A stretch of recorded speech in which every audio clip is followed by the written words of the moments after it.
नमस्कार दोस्तों, राम राम।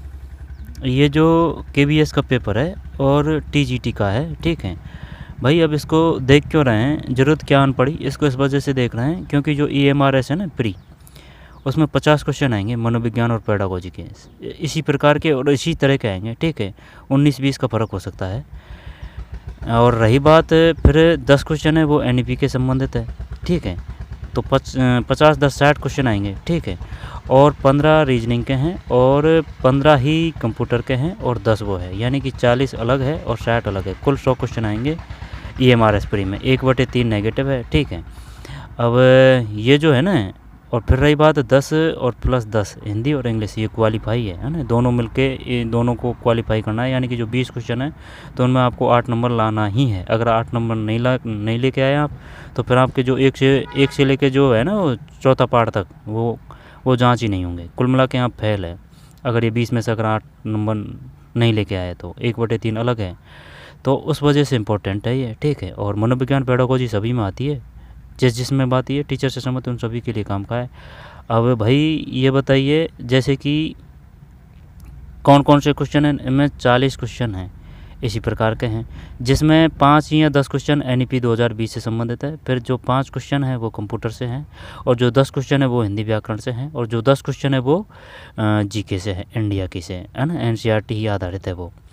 तो ये क्वेश्चन है, ठीक भाई। तो ये इस प्रकार के क्वेश्चन आएंगे। तो चलिए शुरू करते हैं। तरीका क्या रहेगा? तरीका ये रहेगा, जैसे कि पहले खुद से करने की कोशिश करेंगे, फिर बाद में आंसर देखेंगे। और बताना ज़रूरी है, जैसे कि अब ये जो है ना केबीएस, अब ये टीजीटी का चल रहा है, पीजीटी के अपन निकाल चुके हैं जनरल पार्ट, ठीक है। और जो पीआरटी है 21 से 28 तक लगी थी, उनके भी पूरे निकाल चुके हैं। और जो ईएमआरएस है ना, उनके जो जैसे कि लाइब्रेरियन का है, हॉस्टल वार्डन का है, या फिर टीजीटी का है और पीजीटी का है, पीआरटी उसमें होती नहीं है ना, उनके सबके देख चुके हैं। वो इस वजह से जल्दी हो चुके हैं क्योंकि अगर एक टीजीटी का आपने एक जनरल पेपर निकाल लिया तो सब सब्जेक्टों का समान था, तो टीजीटी का निकल गया। इसी प्रकार से पीजीटी क्लियर है, और हॉस्टल वार्डन और लाइब्रेरियन। तो चलिए भाई शुरू करते हैं। 41 में बताइए क्या है। ये जो 41 है, इसमें एक बालक एक नैतिक रूप से ईमानदार और सामाजिक रूप से प्रतिबद्ध परिवार में जन्म लेता है। समय गुजारने के साथ साथ बालक इसके माध्यम से इन मूल्यों को आत्मसात कर लेगा। 41 में 4 है, प्रतिनिधि मूलक अधिगम है। प्रतिनिधि मूलक, एक बालक एक नैतिक रूप से ईमानदार और सामाजिक रूप से प्रतिबद्ध परिवार में जन्म लेता है।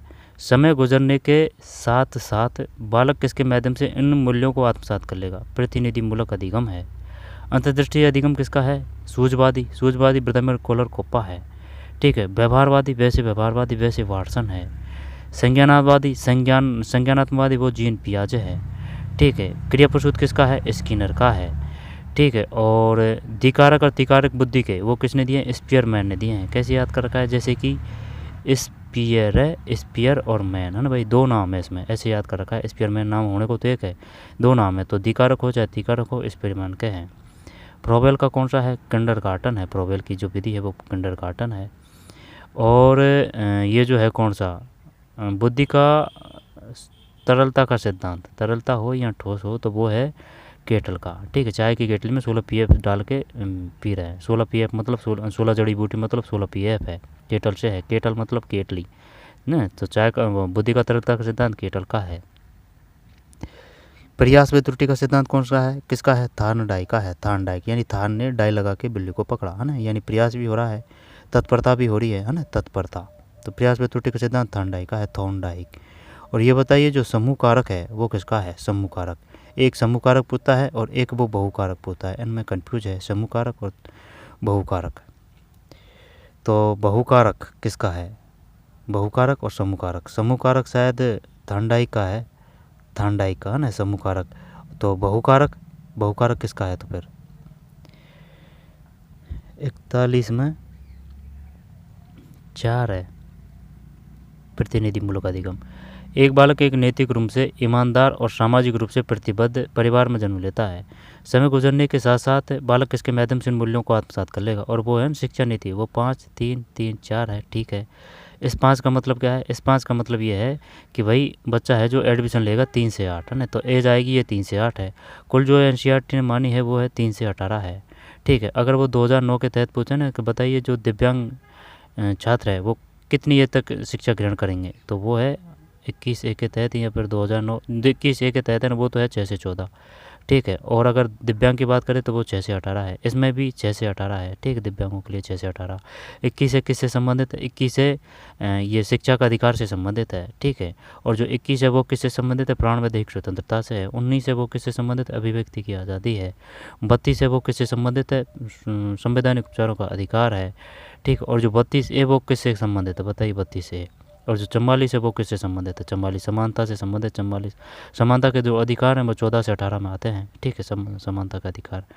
किलपैट्रिक जैसी किलपैट्रिक की ये प्रोजेक्ट विधि होनी चाहिए भाई। डाल्टन की कौन सी है? तो फिर मारिया मोंटेसरी है। निगमनात्मक की अगर वो पूछेगा, नए से नियम, नए से निगमनात्मक है।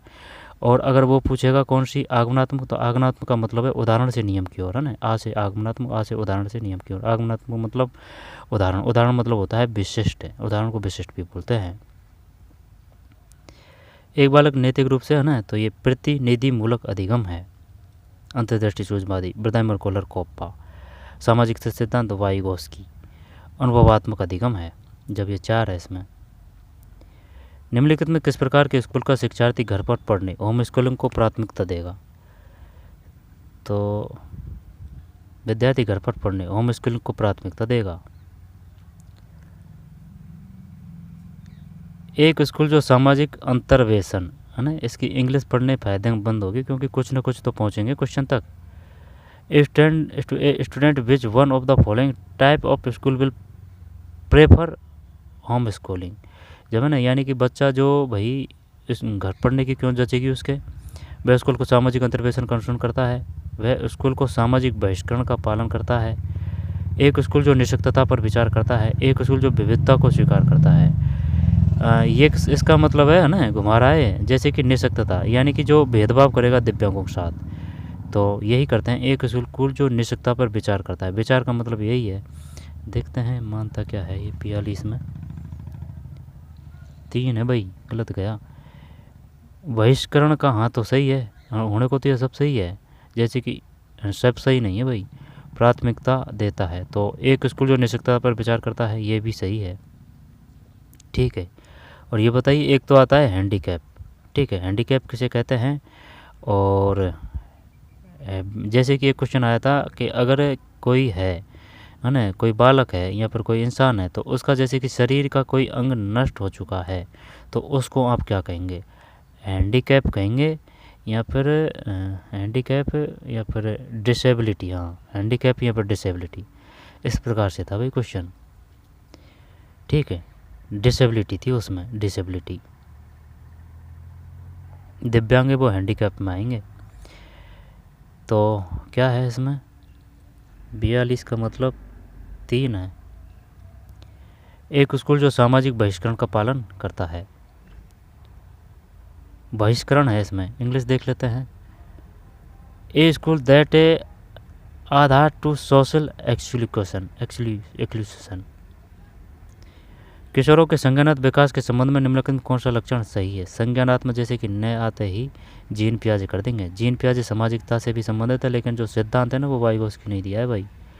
किशोरों के संज्ञानात्मक विकास के संबंध में निम्नलिखित कौन सी लक्षण सही है? तो किशोर सामाजिक अंत्यक्रिया के द्वारा सीखते हैं। किशोर निगमनात्मक, ये नियम से उदाहरण कर चलेगा ये। किशोर संज्ञानात्मक विकास, किशोर की जो एज है वो क्या मानी है? तरह तरह है, जैसे कि एनसीईआरटी ने उसने तो 13 से 21 मानी। एक क्वेश्चन आ चुका है ना, वो ऑप्शन के हिसाब से देना पड़ेगा। अगर वो जीन पियाजे की बात करें ना, तो वो है 14 से नहीं 12 से 18 या 19 है, 12 से 18 19 है जीन पियाजे के अनुसार। शेष अवस्था है वो 0 से 2 वर्ष है। ठीक है, और बाल अवस्था है, पूर्व शेष अवस्था है, पूर्व बाल अवस्था है ना, उत्तर बाल अवस्था है, ये देखना पड़ेगा भाई, है ना। किशोरों के ये क्वेश्चनों को करके फिर देखेंगे इनको। किशोरों के संज्ञानात्मक विकास के संबंध में एसआर थ्योरी किसकी है और आरएस थ्योरी किसकी है? किशोरों के संज्ञानात्मक विकास के संबंध में निम्नलिखित में कौन सा लक्षण सही है? बताइए भाई, क्या करें इसमें?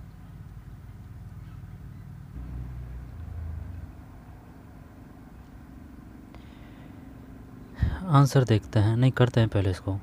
किशोरों के संज्ञानात्मक विकास के समय निम्न कौन सा लक्षण है? संज्ञानात्मक आते ही दिमाग की बात है ना।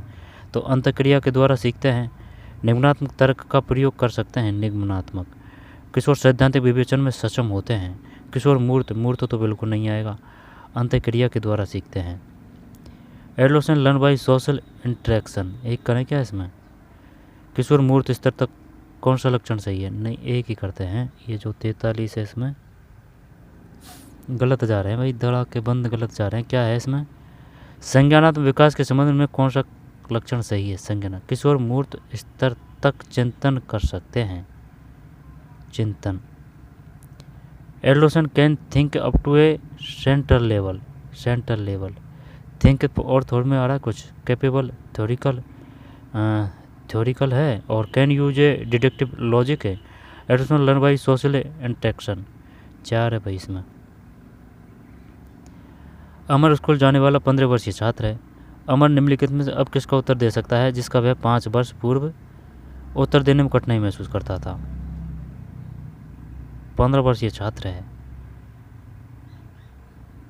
तो ये आ जाएगा ना।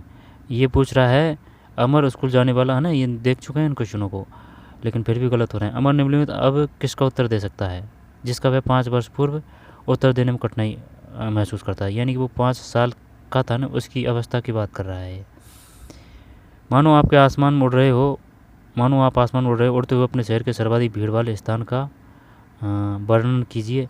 अपने शहर की सुंदरता का वर्णन कीजिए जैसे कि आपने सपना देखा हो। अपने शहर के सर्वाधिक भीड़ वाले स्थान का अपने शब्दों में वर्णन कीजिए। अपने शहर की स्वच्छता और सुंदरता का वर्णन कीजिए। मानो आप आसमान में उड़ रहे हो, उड़ते हुए आपके शहर के सर्वाधिक भीड़ वाले स्थान का वर्णन, ये 3 करते हैं। 44 में 3 है, ठीक है। यानी कि जो 5 साल का जो बच्चा है उसकी इस प्रकार की मनोस्थिति होती है। एक अध्यापक छात्रों द्वारा पूर्ण अधिगम करना सुनिश्चित करना चाहता है। अध्यापक को किस पर ध्यान केंद्रित करना चाहिए? पूर्ण अधिगम करना सुनिश्चित करना चाहता है। एक अध्यापक छात्र द्वारा पूर्ण अधिगम करना सुनिश्चित करना चाहता है, तो फिर अध्यापक को किस पर ध्यान केंद्रित करना चाहिए?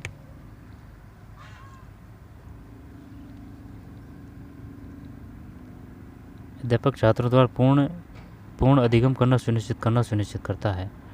अध्यापक को किस पर ध्यान केंद्रित करना चाहिए?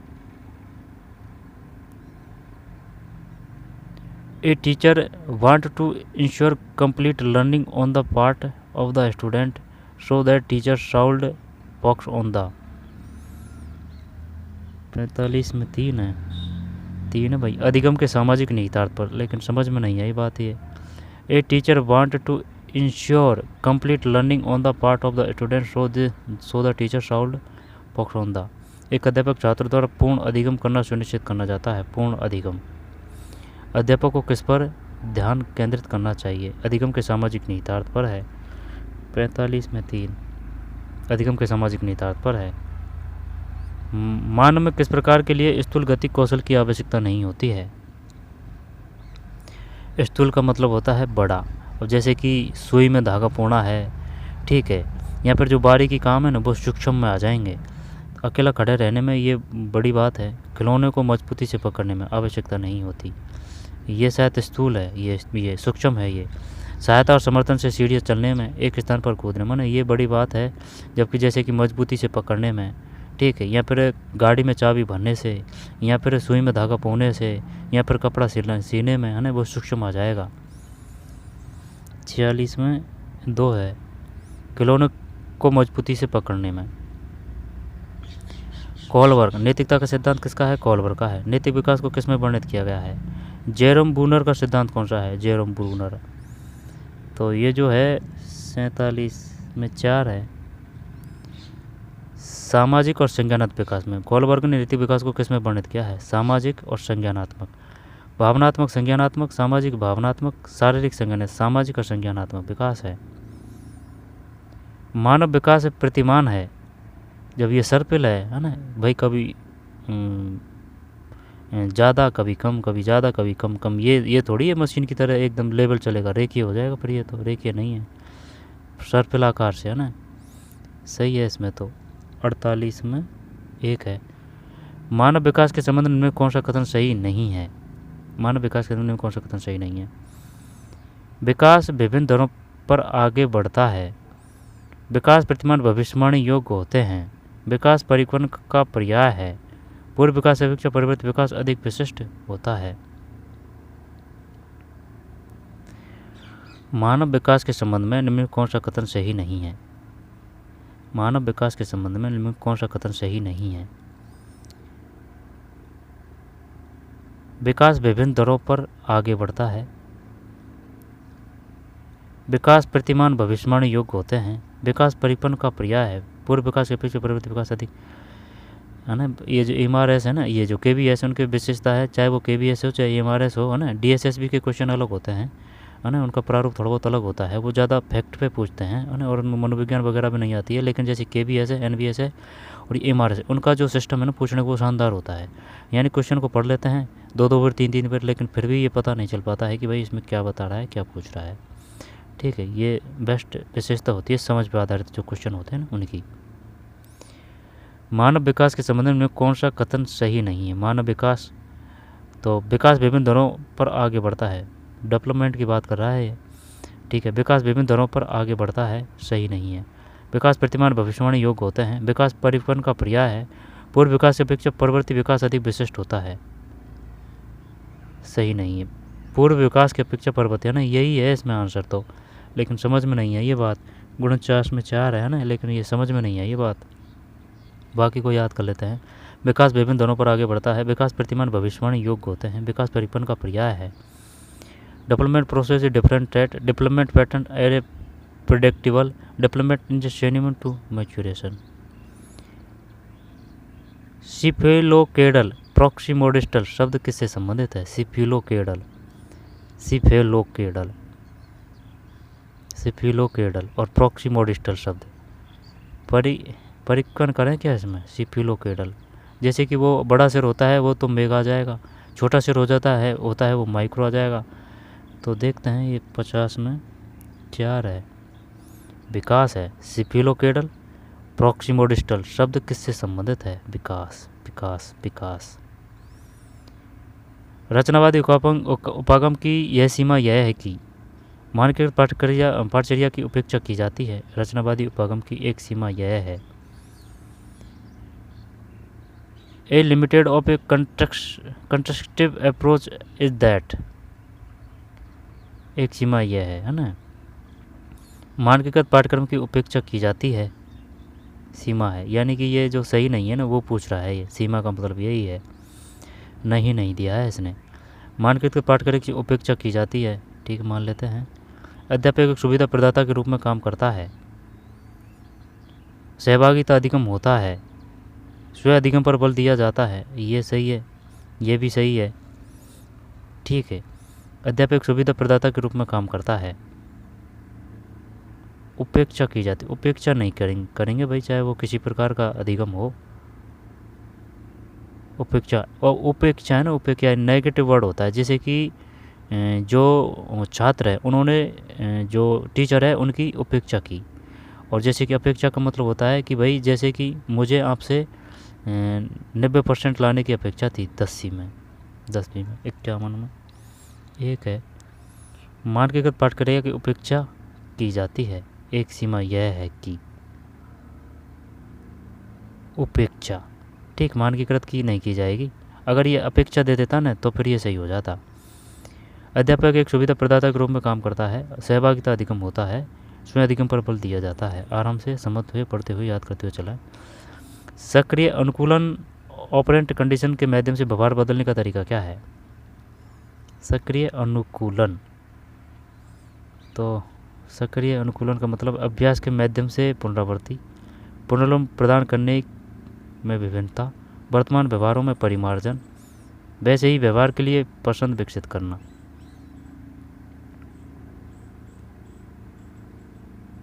सक्रिय अनुकूलन ऑपरेंट कंडीशनिंग के माध्यम से व्यवहार बदलने का तरीका क्या है? व्यवहार बदलने का तरीका क्या है? इंग्लिश देखिए क्या इसकी? इंग्लिश में है what is way of a modify vyavhar through a operation conditional operant है। ऑपरेशन को तो संक्रिया बोलते हैं ना, ऑपरेशन को संक्रिया बोलते हैं, ये ऑपरेंट है। सक्रिय अनुकूल ऑपरेंट कंडीशन के माध्यम से व्यवहार बदलने का तरीका क्या है, तो इसमें क्या ही करें। 4 किया है भाई इसने तो, ये बंदे ने तो ये जो किसी का आंसर है ये है ना, उस समय का पेपर है तो उसका आंसर है 4। वैसे ही व्यवहार के लिए पसंद विकसित करना, वर्तमान व्यवहारों में परिमार्जन, पुनर्बल प्रदान करने में विभिन्नता, अभ्यास के माध्यम से पुनरावृत्ति। सक्रिय अनुकूलन के माध्यम से व्यवहार बदलने का तरीका क्या है, वर्तमान व्यवहारों में परिमार्जन करें, या फिर वैसे ही व्यवहार के लिए पसंद विकसित करना, या फिर पुनर्बल प्रदान, अने मोटिवेशन है ना, तो फिर मोटिवेशन कर देते हैं भाई। अगर ये मोटिवेशन है तो मोटिवेशन तो नहीं है, रेफेनमेंट, रिफेक्शन थ्रोटल, पता नहीं है ना, देखते हैं। 1/3 और नेगेटिव इस पर 52 में 2 है।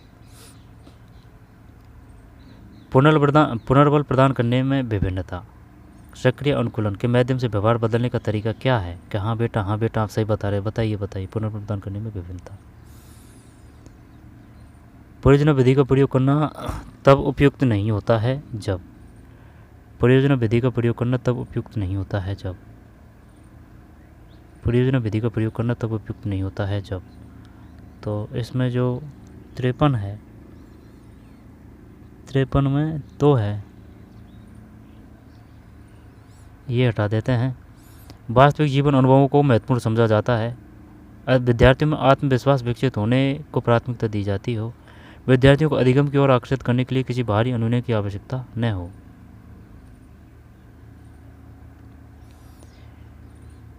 परियोजना विधि का प्रयोग करना तब उपयुक्त नहीं होता है ना, परियोजना किलपैट्रिक।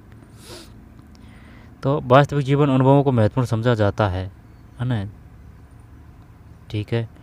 विद्यार्थियों में आत्मविश्वास विकसित होने को प्राथमिकता दी जाती हो, विद्यार्थियों को अधिगम की ओर आकर्षित करने के लिए किसी बाहरी अनुनय की आवश्यकता न हो, उपयुक्त नहीं होता जब। और उपयुक्त होता है कब, अध्यापक में सभी विद्यार्थी भागीदारी सुनिश्चित करने में कठिनाई महसूस करें, उपयुक्त नहीं होता, बाकी में उपयुक्त होता है। आंतरिक अभिप्रेरणा की अपेक्षा बाह्य अभिप्रेरणा को प्राथमिकता दी जाती है क्योंकि, आंतरिक अभिप्रेरणा की अपेक्षा बाह्य अभिप्रेरणा को, इसको तो कर देंगे, बड़ा सा देख लेते हैं, चलिए यही कर दें कि अभिभावक और अध्यापक प्राय बच्चों को अपने अधिगम कार्य को सफलतापूर्वक पूरा करने पर पुरस्कार देते हैं। बाह्य का तो मतलब यही है। 54 में 2 है, ठीक है। फिर प्रचलित पाठ्यचर्या बनाने और उसे धार बनाने के महत्वपूर्ण कारकों में क्या सम्मिलित नहीं है, बताइए क्या करें।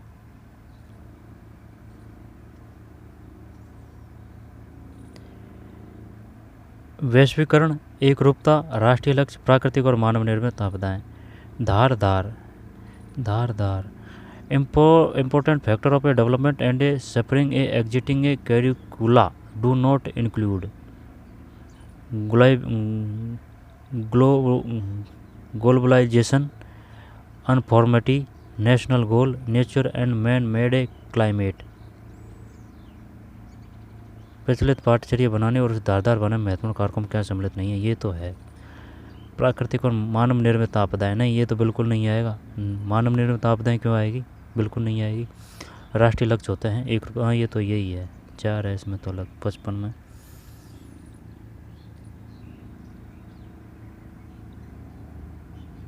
एक रूपता, मतलब प्रचलित पाठ्यचर्या बनाने और उसे धार बनाने के महत्वपूर्ण कारकों में क्या सम्मिलित नहीं है, एक रूपता नहीं है, जबकि राष्ट्रीय लक्ष्य है, वैश्वीकरण है, प्राकृतिक और मानव निर्मित आपदाएं यानी उनका अध्ययन। हाँ एक रूपता है भाई, ये बंदे ने एकदम शानदार और ज़ोरदार किया है। अनफॉर्मेटी, अधिगम में दक्षता आधारित उपागम को निम्न में क्या एक सीमा नहीं है, अधिगम में दक्षता आधारित उपागम को निम्नलिखित में से क्या एक सीमा नहीं है।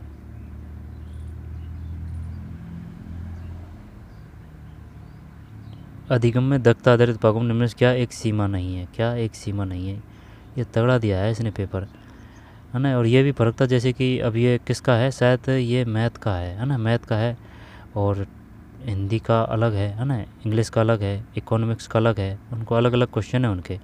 लेकिन बाकी हैं जो नॉर्मल लगे हैं क्वेश्चन, लेकिन ये भी बढ़िया है। और एक पीआरटी का भी आया था शायद 26 का, वो भी शानदार क्वेश्चन दिया था। अधिगम में दक्षता आधारित उपागम को निम्नलिखित क्या एक सीमा नहीं है? क्या एक सीमा नहीं है? क्या एक सीमा नहीं है? सीमा मतलब है कि भाई कौन सा नहीं है, इसके हिसाब से अधिगम में दक्षता आधारित उपागम को। ऐसी दक्षताओं के लिए क्रियाएं और परीक्षण प्रश्न बनाना जो सदैव व्यवहारिक नहीं होता। क्या एक सीमा नहीं है? व्यवहारिक नहीं होता। सभी विद्यालयों में अधिगम वातावरण अधिगम को इष्टतम बनाने के लिए सहायक नहीं होता। उपचारात्मक शिक्षण कम अधिगम प्राप्तकर्ताओं के ग्रेड में सुधार करने के लिए सहायक होता है। ये तो सही लग रहा है। प्रत्येक विद्यार्थी की अधिगम संबंधी गति में भिन्नता कारण अध्यापक सभी विद्यार्थियों को तो पहुँच संभव नहीं होती। यानी इन्होंने नहीं लगा दिया, इस वजह से शायद सभी गलत है, जबकि ये सीमा नहीं है, प्लस पॉइंट है 3। 56 में 3, ये बढ़िया कर दिया भाई क्वेश्चन अपन ने। दोबारा से देखते हैं ये आंसर। क्या एक सीमा नहीं है? ठीक। ऐसी दक्षताओं के लिए क्रियाएं और परीक्षण प्रश्न बनाना सदैव व्यवहारिक नहीं होता है। सदैव व्यवहारिक। ऐसी दक्षताओं के लिए क्रियाएं और परीक्षण प्रश्न बनाना सदैव व्यवहारिक नहीं होता है, जबकि व्यवहारिक होता है। सही हो जाएगा। सभी विद्यालयों में अधिगम वातावरण अधिगम को इष्टतम बनाने के लिए सहायक होता है। दक्षता आधारित उपागम।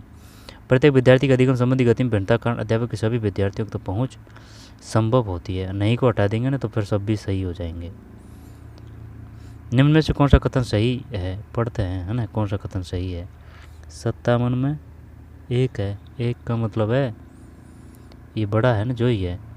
मातृभाषा को प्राथमिक स्तर पर पढ़ाई का माध्यम बनाया जाना चाहिए, क्योंकि बच्चे बढ़ी हुई शब्दावली के साथ विद्यालय आते हैं और यह उनकी अधिगम गुणवत्ता में सहायता कर सकती है।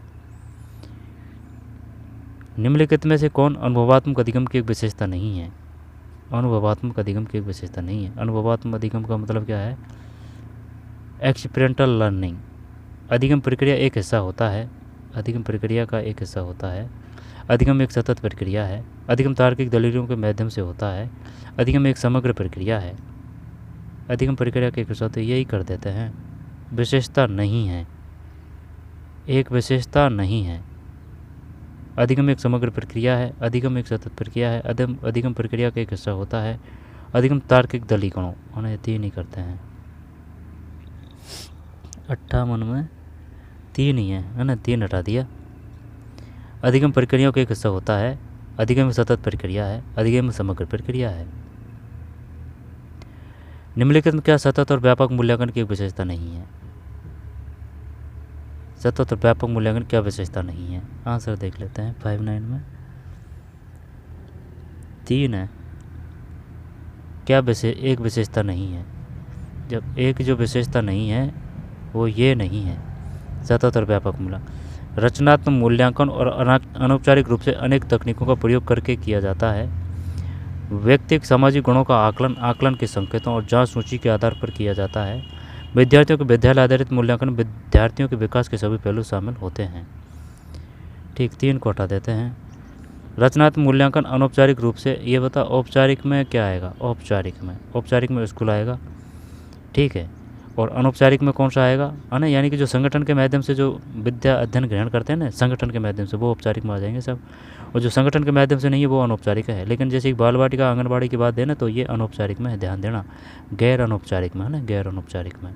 परिवार किस में है? अनौपचारिक में। समाज किस में? अनौपचारिक में। 59 में 3 है। क्षेत्रीय क्षेत्रों का आकलन केवल विश्वसनीय निर्णयों पर पहुंचने के लिए औपचारिक रूप से किया जाता है। निम्न में से सतत और व्यापक मूल्यांकन की एक विशेषता नहीं है, इसको हटा देते हैं भाई। रचनात्मक मूल्यांकन और अनौपचारिक रूप से अनेक तकनीकों का प्रयोग करके किया जाता है। रचनात्मक मूल्यांकन अनौपचारिक रूप से अनेक तकनीकों का प्रयोग करके किया जाता है। व्यक्तिगत सामाजिक गुणों का आकलन के संकेतों और जांच सूची के आधार पर किया जाता है। विद्यार्थियों के विद्यालय आधारित मूल्यांकन में विद्यार्थियों के विकास के सभी पहलू शामिल होते हैं। शैक्षिक क्षेत्रों का आकलन केवल तो बिल्कुल नहीं आएगा। विश्वसनीय निर्णयों पर पहुंचने के लिए औपचारिक रूप से किया, केवल नहीं आएगा, है ना, ये लिमिट में कर देता है केवल। निम्न में क्या इकाई परीक्षण से संबंधित नहीं है? इकाई परीक्षण से संबंधित नहीं है तो मानकीकृत उपलब्धि परीक्षण है। नैदानिक परीक्षण है, योगात्मक आकलन है, पूर्वानुमानिक परीक्षण। पूर्वानुमानिक तो ये बिल्कुल भी नहीं आएगा, पूर्वानुमानिक उन्हें 4 ही करते हैं इसमें, जो सेट है इसमें गलत है यार, सेट में 1 है भाई, 1 है, इसका मतलब इकाई परीक्षण से संबंधित नहीं है, ये नहीं है। तो इसका मतलब नैदानिक परीक्षण है, योगात्मक आकलन है, पूर्वानुमानिक परीक्षण है। दोबारा से देख लेते हैं, क्या एक इकाई परीक्षण से संबंधित नहीं है? क्या एक इकाई परीक्षण से, इकाई मतलब यूनिट परीक्षण with unit test, unit test है तो फिर सेट, तो सेट में 1 है, नहीं है। मानकीकृत उपलब्धि परीक्षण, ये नहीं है। नैदानिक परीक्षण, योगात्मक आकलन, पूर्वानुमानिक परीक्षण, मानकीकृत परीक्षण, मानकीकृत ये नहीं है। स्टैंडर्डाइज्ड अचीवमेंट टेस्ट है, यूनिट टेस्ट, डायग्नोस्टिक टेस्ट है, समेटिव असेसमेंट है, प्रोग्नोस्टिक टेस्ट है, 1 नहीं है। निम्न में से क्या इकाई परीक्षण से संबंधित नहीं है ना, ये पढ़ लिया। मानकीकृत उपलब्धि परीक्षण नहीं है, सेट में 1 है। निम्नलिखित में क्या अधिगम के आकलन का एक उदाहरण नहीं है? अधिगम के आकलन और अधिगम का आकलन, अधिगम के लिए आकलन का एक उदाहरण नहीं है। छात्रवृत्ति परीक्षा, भर्ती परीक्षण, गृह कार्य आकलन, वार्षिक परीक्षा, अधिगम के आकलन, अधिगम के आकलन, assessment of learning, assessment of learning summative होता है ना, उसको वार्षिक परीक्षा से कहते हैं समेटिव। ये असेसमेंट ऑफ लर्निंग की कह रहा है, तो फिर अधिगम के आकलन का एक उदाहरण नहीं है।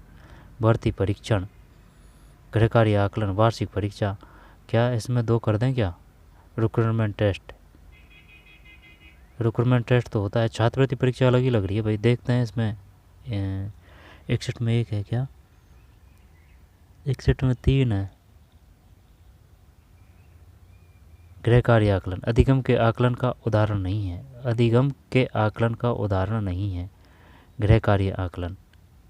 छात्रवृत्ति परीक्षा है, भर्ती परीक्षा है, वार्षिक परीक्षा, ये है ना अधिगम से। ये क्वेश्चन आ रहा है बार बार ही गलत हो रहा है। एक तो दे देगा वो अधिगम के लिए आकलन है, अधिगम का आकलन है, तो अधिगम के आकलन का एक उदाहरण नहीं है गृह कार्य का आकलन, गृह कार्य का आकलन, गृह कार्य का आकलन। तो फिर भर्ती परीक्षा है, छात्रवृत्ति परीक्षा है, वार्षिक परीक्षा है। 61 में 3 है, सही किया है इस बंदे ने। निम्नलिखित में क्या अधिगम के लिए आकलन की एक विशेषता नहीं है? अधिगम के लिए आकलन, यह वर्णनात्मक प्रकृति की होती है, यह छात्रों से गलती न करने की आशा करती है, ये इसको करते हैं ना। यह उनके कार्यों के लिए सहपाठी परीक्षा उपलब्ध कराती है, यह प्रत्येक विद्यार्थी के प्रबल पक्ष और आवश्यकता वाले विद्यार्थियों की पहचान, प्रबल पक्ष और आवश्यकता। तो इसमें ये करें क्या? अधिगम के लिए 1-2 कर दें क्या इसमें? तो 62 में, ये तो सही गया भाई, 62 में 2 है। अधिगम के लिए आकलन की एक विशेषता नहीं है, यह छात्रों से गलती न करने की आशा करती है। गलती करेगा बच्चा तभी तो सीखेगा। यह वर्णनात्मक प्रकृति की होती है, यह उनके कार्यों के लिए सहपाठी परीक्षा उपलब्ध कराती है, यह प्रत्येक विद्यार्थी के प्रबल पक्ष और आवश्यकता वाले विद्यार्थियों की पहचान करती है। आगे चलते हैं। एक अध्यापक पहले संकल्पना के बारे में कुछ उदाहरण देता है, फिर इससे संबंधित नियम सिद्धांत के बारे में पूछता है, वह है अपना रहा है। एक अध्यापक पहले संकल्पना के बारे में कुछ उदाहरण देता है, फिर इससे संबंधित नियम सिद्धांत के बारे में पूछता है, वह अपना रहा है।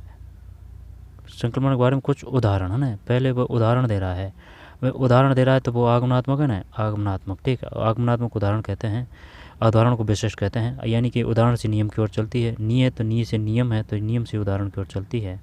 सबसे बड़ी विधि कौन सी है? सबसे बड़ी विधि है ना संश्लेषण आएगी, ठीक है। वो ऑप्शन विश्लेषण भी देगा, यानी विश्लेषण छोटी है, संश्लेषण बड़ी, यानी शिव जी का से आ रहा है ना, वो बड़ा होता है, तो शिव जी भगवान बड़े ही होते हैं, है ना, ऐसे याद कर रखा है। 63 में 1 है आगमनात्मक उपागम। फिर शिक्षण अधिगम प्रक्रिया में व्यक्तिपरक ध्यान देना महत्वपूर्ण है, क्योंकि अध्यापक प्रशिक्षण कार्यक्रम इस पर बल देते हैं। यह अध्यापकों को अनुशासन बनाए रखने में सहायता करता है। बच्चे विभिन्न दर से विकसित होते हैं, अलग अलग तरह से सीखते हैं। व्यक्ति पर ध्यान देना महत्वपूर्ण है। अधिक अमृता सदैव समूह में बेहतर सीखते हैं ना, वो देखते हैं वो क्या है जो English. Individual attention A important A teaching learning process because teaching learning process attention in important A teaching learning. तो इसमें क्या करें भाई, बताइए बताइए बताइए। शिक्षण अधिगम प्रक्रिया में व्यक्ति परक ध्यान देना महत्वपूर्ण है। व्यक्ति मतलब ये पर्सनल की तो बात नहीं कर रहा है। Important teaching learning process because in बोलो जो अटेंशन है ना, अटेंशन है भाई, ये अटेंशन है ना, अटेंशन है, अटेंशन है। तो फिर शिक्षण अधिगम प्रक्रिया में व्यक्ति परक ध्यान देना महत्वपूर्ण है क्योंकि अध्यापक प्रशिक्षण कार्यक्रम इस पर बल देते हैं। यह अध्यापकों को अनुशासन बनाए रखने में सहायता करता है। बच्चे विभिन्न दर से विकसित होते हैं, अलग अलग तरह से सीखते हैं। यही बेस्ट लग रहा है भाई। अब होगा इसमें जो होगा, जो 64 में इसने 3 किया, 64 में 3 है। ठीक, बच्चे विभिन्न दर से विकसित होने अलग अलग तरह से सीखते हैं। यदि छात्र अध्ययन में रुचि नहीं ले रहे हैं तो अध्यापक को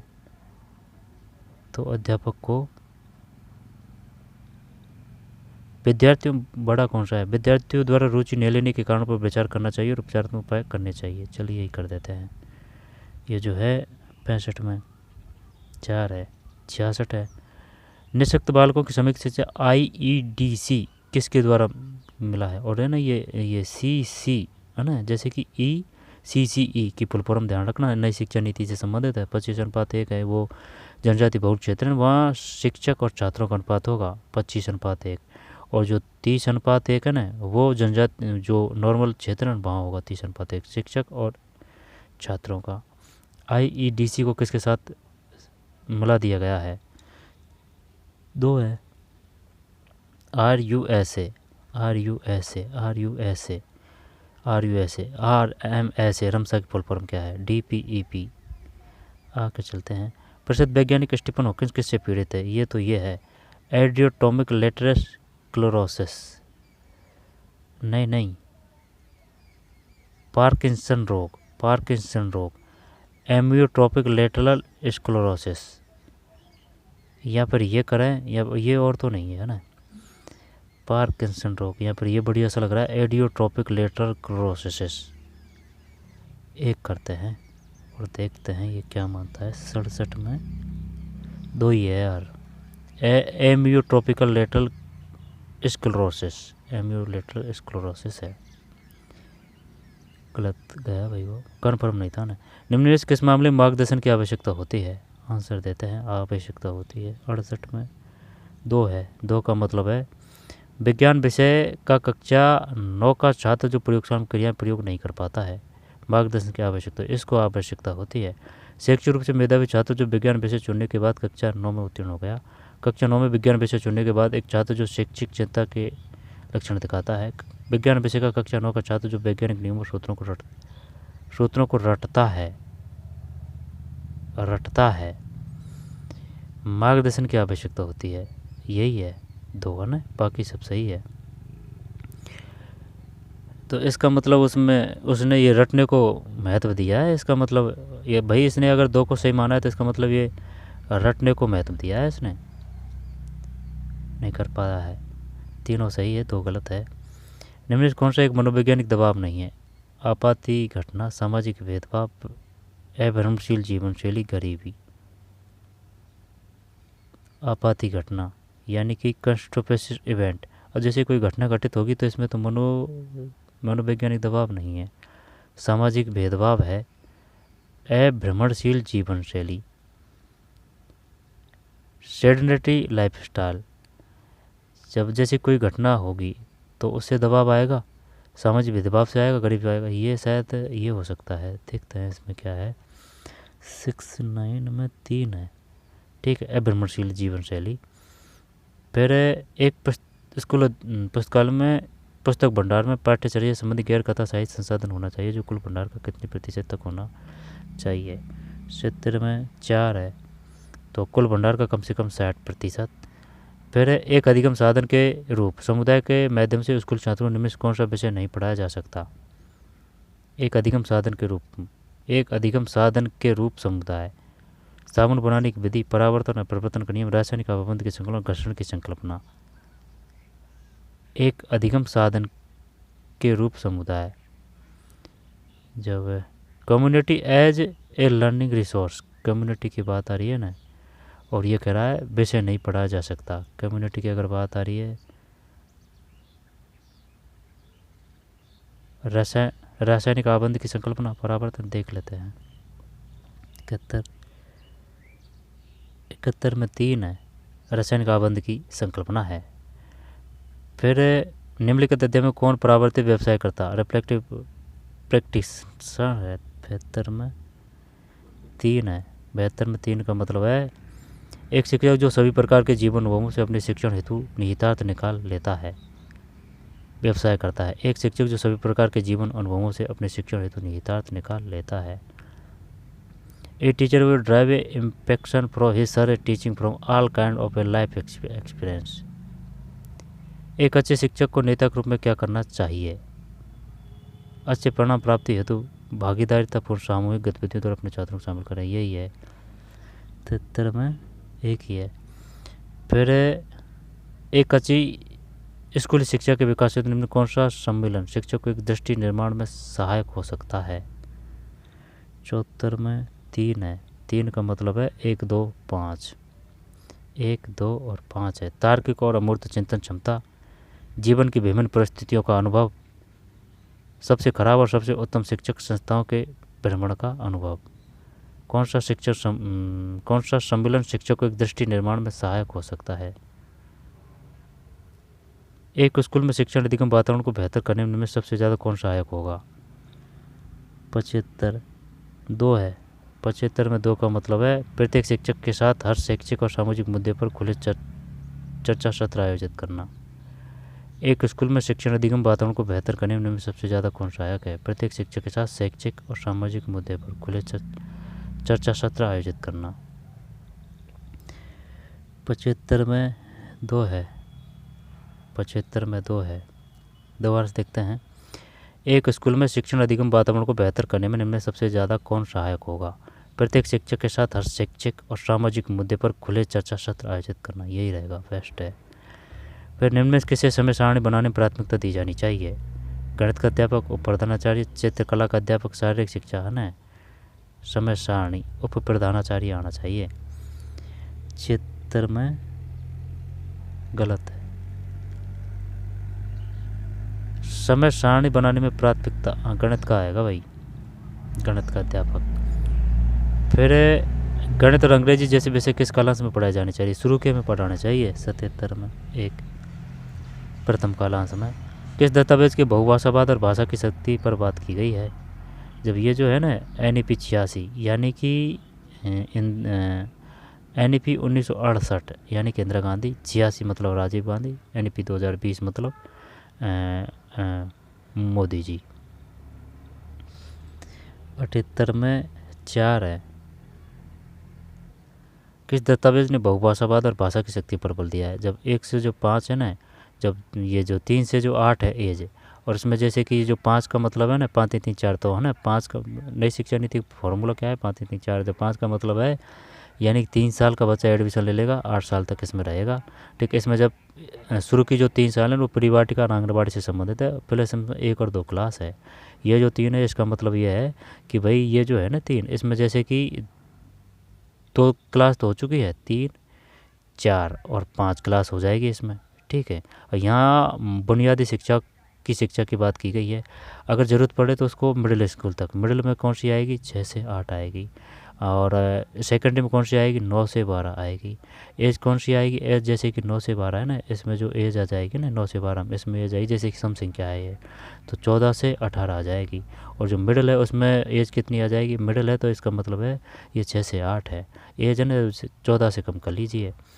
ठीक है, और प्रिपरेटरी स्टेज किसको कहा जाता है, ये जो है ना 3 से जो 5 इसको प्रिपरेटरी स्टेज कहा जाता है। इसमें जो शिक्षा है ना उसकी बात की गई है, जो लोकल भाषा है, ठीक है, बुनियादी भाषा है, उसकी बात की गई। ज़रूरत पड़ी तो आप मिडिल स्कूल तक मिडिल क्लास तक उसको कर सकते हैं। 78 में 4 है। ठीक, NEP 2020 है। किस दस्तावेज ने बहुभाषावाद और भाषा की शक्ति पर बात की है? स्कूलों में बच्चों हेतु सुरक्षित और सावधानीपूर्ण वातावरण की बात वैसे तो किसके संदर्भ में की जा रही है?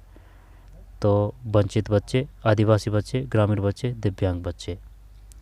स्कूलों में बच्चों हेतु सुरक्षित और सावधानीपूर्ण वातावरण की बात वैसे किसके संदर्भ में की जा रही है? सुरक्षित और सावधानीपूर्ण वातावरण की बात तो आदिवासी बच्चे, ग्रामीण बच्चे, वंचित बच्चे।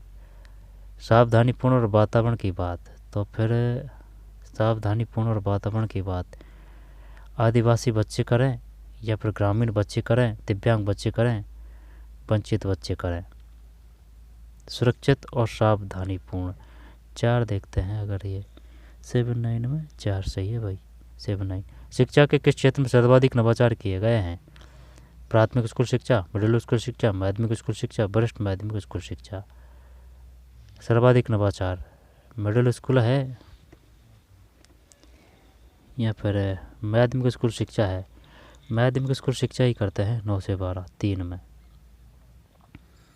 80 में 1 है। 80 में 1 है। प्राथमिक स्कूल शिक्षा है। शिक्षा के किस क्षेत्र में सर्वाधिक नवाचार किए गए हैं? प्राथमिक स्कूल शिक्षा, प्राथमिक स्कूल शिक्षा। फिर अब ये आगे काम के नहीं है। अब कौन से क्वेश्चन रहे हैं? कंप्यूटर के रहे हैं और जीके के रहे हैं और हिंदी के, उन पर चलते हैं। समाचार पत्रों की जनतंत्रीय व्यवस्था में विशेष भूमिका होती है। वे अभिव्यक्ति स्वतंत्रता के जीवंत उदाहरण हैं। समाचार पत्र अपने संपादकीय तथा समसामयिक विषयों पर लिखे गए अन्य लेखों के द्वारा पाठकों के चिंतन को दिशा देते हैं, उसे जागरूक बनाते हैं, नागरिकों में उत्तरदायित्व का बोध कराते हैं। इस प्रकार उसे जनतंत्र में सक्रिय सहभागी बनाते हैं। समाचार पत्र पाठकों को नागरिक के रूप में उत्तरदायित्व का बोध कराकर जनतंत्र में क्या बताते हैं? इनको कर देंगे, कोई दिक्कत नहीं है। व्याकरण के जो क्वेश्चन पर चलते हैं, छोटा थोड़ी ऊपर। कौन सा युग असंगत है? और ये है ना, ये इसको देखते हैं। जीवंत का सजीव है। फिर सामासिक का असामासिक है, विलोम शब्द है। उत्तरदायित्व का अनुत्तरदायित्व, सक्रिय का निष्क्रिय। सक्रिय का निष्क्रिय तो सही है। सामाजिक का असामयिक, सामयिक का असामयिक सही है। सामाजिक असामाजिक हो जाएगा। जीवंत का निर्जीव है ना, जीवंत का निर्जीव, ये गलत है। उत्तरदायित्व का अनुत्तरदायित्व, एक करते हैं। ये जो 15 है इसमें 1 है, 15 में 1। ठीक है, ये गलत है। जबकि जीवंत का शायद निर्जीव होगा। जीवंत का क्या होगा? जीवंत का मृत्युवत होगा या फिर क्या होगा? जीवंत का निर्जीव, कुछ ऐसे है ना, ये नहीं आएगा। सामासिक का असामासिक, सामाजिक का असामाजिक, उत्तरदायित्व का अनुत्तरदायित्व, सक्रिय का निष्क्रिय। इनमें तत्सम तद्भव शब्द युगों में से असंगत है। वायु बयार, अक्षर आकर, कार्य काज। वायु का बयार हो गया, अक्षर का आकर हो गया है ना, कार्य का काज हो गया। वायु का बयार, अक्षर का आकर, कार्य का काज, कर्ण का। ये देखते हैं इसमें ये है क्या? 16 में 4 है। ठीक है, ये नहीं है। वायु बयार, अक्षर आकर, कार्य काज। निम्न से गुणवाचक विशेषण नहीं है। गुण यानी जिससे गुण की विशेषता चल रही है वो गुणवाचक है। गोल है और बलवान है, रोगी है। बलवान पढ़ चुके हैं इनको क्वेश्चनों को शायद पढ़। गोल, बलवान, रोगी। बलवान, गोल, आधा से कोई गुण का पता चल रहा है क्या? 17 में 2 है। 17 में 2। ठीक है, तो 17 में 2 है। आधा नहीं है। गोल है, बलवान है, रोगी है। फिर अंगूठा दिखाओ ना मुहावरे कहाँ, जब ये गलत गया था पहले किया था भाई। अंगूठा दिखाना का मतलब हमने कराया था चिढ़ाना, धोखा, मौके पर इनकार करना है, मौके पर इनकार करना है। ठीक है, जब भारत ने किसी देश से युद्ध के समय सहायता मांगी तो उसने उसको अंगूठा दिखा दिया, मौके पर इनकार करना। बंदे ने सही किया है। 3 निम्न में व्यंजन संधि वाला शब्द नहीं है। तो व्यंजन का मतलब हो जाएगा जैसे कि या तो हलंत आएगा या फिर आधा अक्षर आएगा। दिग्गज, जगन्नाथ और जगदीश है ना, जगदीश, कपीस, ये करते हैं कपीस। कपीस 19 में 2 है, सही है कपीस, ये नहीं है, जबकि दिग्गज है, जगन्नाथ है, जगदीश है। फिर निम्नलिखित में जातिवाचक संज्ञा शब्द नहीं है। जातिवाचक, जातिवाचक मतलब कैटेगरी बता रहा है ना, जैसे कि पेड़ है या फिर जो नीम है, और अगर जैसे कि नीम का जो पेड़ है अगर वो पर्सनल हो गया कि भाई मोहन के घर का नीम का पेड़, तो वो हो जाएगा पर्सनल यानी व्यक्तिवाचक। और जैसे कि सभी आ रहे हैं ना, तो वो क्या है, जाति है। महामंडल, मनुष्य, पक्षी, पशु, ये करते हैं एक। 20 में एक है महामंडल। निम्नलिखित में किस लेखक को, ये उस समय का, ये नहीं आएगा। फिर निम्नलिखित में किस शहर को पीस कैपिटल भी कहा जाता है, ये जेनेवा है। फिर संविधान 99 2014 के माध्यम से भारत में संविधान किस आयु को अंतर्वृष्टि किया गया, जिसके बाद उच्चतम न्यायालय द्वारा रद्द कर दिया गया था। तो ये जो है कौन सा, 23 में 3 है, ठीक है। राष्ट्रीय न्यायिक नियुक्ति आयोग है, राष्ट्रीय न्यायिक नियुक्ति आयोग है। फिर 24 में एक है, एक का मतलब ए सही है। भारत सरकार की एक पहल India international skill centre IISC network शुल्क आधारित बाजार प्रेरित मॉडल है, ये है इसमें। फिर भारतीय राज्यों के विषय में निम्नलिखित कथनों पर विचार कीजिए। 25 में 3 है, यानी कि ए और सी सही है, ए और सी। वर्ष 1963 में नागालैंड को एक पृथक राज्य बनाया गया। 1963 में नागालैंड को पृथक राज्य बनाया गया। त्रिपुरा और मेघालय को 1972 में राज्य का दर्जा दिया गया। नागालैंड 1963। और नागालैंड की राजधानी क्या है, कोहिमा है। मिजोरम की आइजोल है, तो मिजोरम की आइजोल है। तो फिर मणिपुर की त्रिपुरा की अगरतला है। मिजोरम की आइजोल है। मणिपुर की इम्फाल है, मिजो, जैसे मिजो है ना, मी और जो से जो, मिजो तो आइजोल है। त्रिपुरा है, त्रिपुरा का त्रय है, तो ए गैर है, त्रय तला है ना, सिमिलरिटी। और जो मणिपुर है वो इम्फाल है। नागालैंड है वो कोहिमा है, ठीक है। अरुणाचल प्रदेश है वो ईटानगर है। मेघालय की शिलांग है। हिमाचल प्रदेश की शिमला है। तो मेघालय की शिलांग, मेघा यानी कि मेघ है जो शिलाओं से टकरा रहे हैं, मेघालय की शिलांग है। और जो हिमाचल प्रदेश है उसकी शिमला है। देवभूमि उत्तराखंड की देहरादून है। अरुणाचल प्रदेश की ईटानगर है। ये जो 25 है इसमें 3 है, ए और सी। 63 और 72 जो वन अधिनियम संबंधित है, वन संरक्षण अधिनियम, वो 1972 से ही है।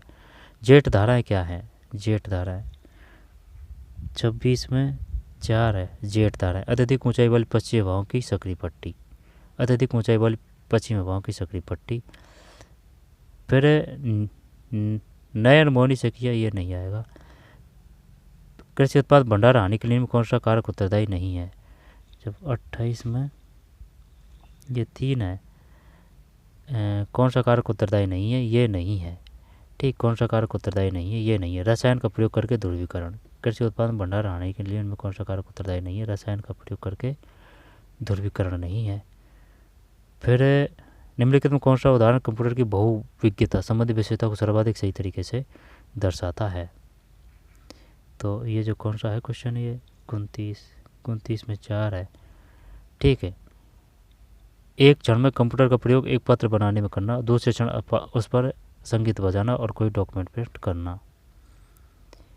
फिर ये छोड़ते हैं रीजनिंग के क्वेश्चन है। रीजनिंग के 15 क्वेश्चन आएंगे।